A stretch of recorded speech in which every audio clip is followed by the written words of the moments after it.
23andMe is going public. It is, of course, through a SPAC, Natch, all part of a $3.5 billion merger with Sir Richard Branson's firm, VG Acquisition. The merged companies will trade on the NYSE under the ticker ME, M-E.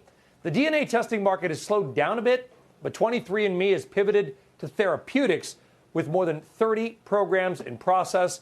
The CEO telling us this is a big opportunity. COVID has taught us the importance of prevention. And what the human genome gives you is this information about what your risks are. And now what we're going to be able to do is give you more and more of those tools. How do you help keep our customers healthier? All right, Josh Lipton, therapeutics, 23andMe, and the SPAC tie it all together.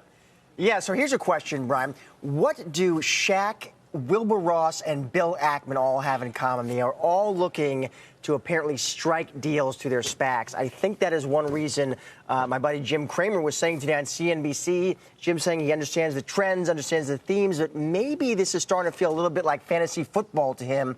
And another question is, you clearly have demand from Shaquille O'Neal to Wilbur Ross, but you do have to wonder about supply. Are there enough good companies to meet that demand, Brian?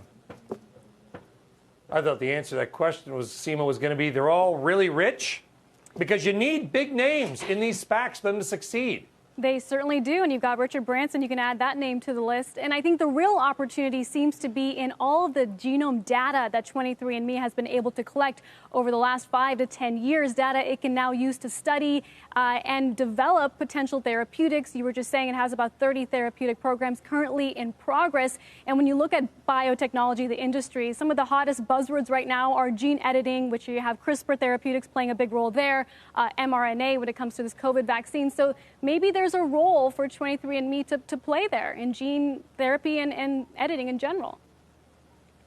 Yeah, but Courtney, the point is that people are all of these SPACs have a big name. That's the sponsor. Whether it's Chamath Palihapitiya, Richard Branson, every SPAC has got like their star. It's like you put Brad Pitt in a movie and it'll probably do pretty well. These SPACs without big names, I'd love to see some comparison between the ones with names and the ones with not. Who cares what their business is? I'd like to see how much that affects it. But isn't that kind of the point, right? If it's a blank check company, aren't you buying into the name that's behind it? I mean, that's what you're buying, right? If you don't exactly know how this portfolio in the end is going to shake out, I don't know if it works as well if it's not a well-known name. And I was going to pick up on Seema's point about all of the data that's been able to be collected on the genome.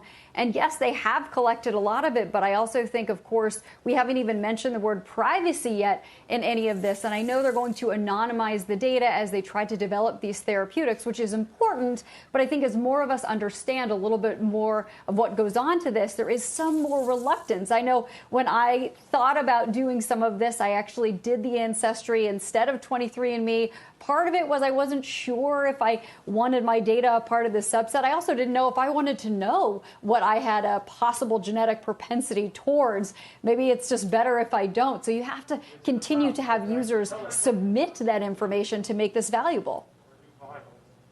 Yeah, that is a great point. A lot of privacy concerns around it as well. What's in a name? I think Bill Shakespeare got it right because the names matter. Oh, by the way, and those big sponsor fees on some of these SPACs. All right, Courtney, sit tight. I'm coming right back to you. Canada Goose, the retailer noted for its rather pricey parkas, is flying high after beating top and bottom lines and estimates for the fourth quarter. Sales are soaring. Demand in China remains red hot. Of course, no surprise. Online sales are up. Courtney Reagan, apparently there's a giant market for $900 jackets. I mean, these things continue to be on fire. They have not shown to be a fad. I sort of thought they might have been when we first saw these parkas really heating up in the market. China was really, really important to Canada Goose, as it was to a number of other high-end players during this last quarter. And even before that, as China got hit with COVID-19 first and then started recovering first. Online, though, really important. But they also saw some nice demand in the stores. They actually doubled the number of stores that they had previously over there in China. I think it's pretty amazing that overall revenues grew almost 5% when we're still living in a pandemic world. The company really leaning online. Brian, you talked about 39% revenues, but wholesale actually wasn't so bad either, or the direct to consumer when you're talking about the stores. So this is a pretty amazing story we should continue to follow as they look into launching things like shoes going forward. I don't know if the demand will be as hot for those, but I wouldn't count them out, seeing as what they've been able to do with this very, very pricey coat. Yeah, it's been a heck of a run, Seema Modi. I don't know. I'd love to know what the Canada Goose shoe is going to look like as well. But what is your take? 93% gain in 6 months for this stock. We talk about 30 million, 25 million unemployed. For those of us that are blessed and lucky enough to have a job, a lot of people saving money and spend it on big ticket items. Great point. Tremendous. But then when you think about outdoor dining in New York City at 28 degrees, perhaps that just underscores the reason why so many more consumers need that big jacket. And when it pertains to China, I know Courtney and I have had this conversation on the sidelines just about their strategy that they've used. They've really doubled down on their retail footprint across the mainland. Even during the course of the pandemic, while other companies sort of held off on expansion, they doubled down. And that seems to be really paying off to get that level of brand recognition with the Chinese consumer, which we know is so important. I like it. The outdoor dining play, especially in New York City. Seem a good point. All right, topic number 3. It's in the game, but it maybe shouldn't be in your portfolio. Atlantic Equity slicing its rating on Electronic Arts to a neutral. They don't hate the stock. They just want to see more movement in mobile. Josh Lipton, is that on the horizon for EA? So EA, I'm glad you brought this one up, Brian. That is a really interesting name to talk about because it has actually lagged its peers, whether you pull back the chart to 3 months or 12 months. I think if you talk to analysts who cover that name, what they'll tell you is there's been some kind of consistent concern among some investors about whether EA can really consistently grow outside its bread and butter sports franchises like FIFA. So some guys have moved to the sideline. I will give you a bull case, though. I checked in with MKM's Eric Handler. Eric covers this name, covers the space. He is still recommending it. He has a buy on it. And I asked him why, and he says he does see some catalysts ahead. And one part he talked about was Apex Legends. Remember, that's EA's answer to Fortnite. It is broadening its reach to Nintendo Switch. Mobile versions coming, too. Maybe that expands the user-player base, Brian.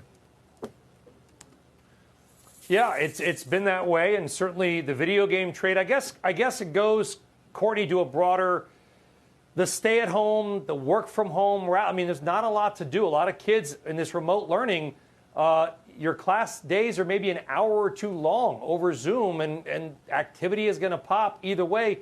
Is there a broader story here, you think, about the stay-at-home, work-from-home starting to roll over?